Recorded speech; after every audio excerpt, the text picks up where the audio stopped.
పద్మ అవార్డ్స్కి సంబంధించినటువంటి దానిలో 2025కి సంబంధించి ఎన్ని విభాగాలలో పద్మ అవార్డ్స్ని ప్రకటించడం జరిగింది అని అంటే 3 విభాగాలలో పద్మ అవార్డ్స్ని ప్రకటించారు.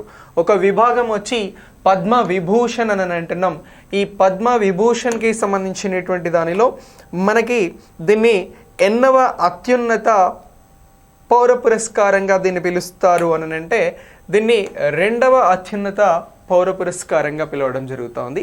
పద్మ విభూషణ్ కంటే భారతదేశంలో అత్యున్నత పురస్కారంగా భారతరత్నని గుర్తించడం జరుగుతోంది. సో ఈ భారతరత్న తర్వాత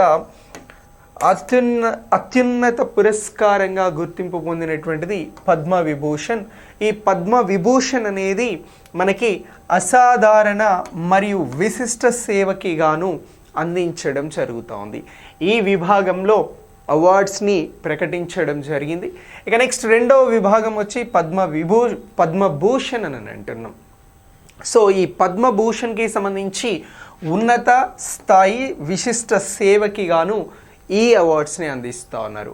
ఇక నెక్స్ట్ దీని తర్వాత మరొక అవార్డుగా పద్మశ్రీని అందిస్తూ ఉన్నారు.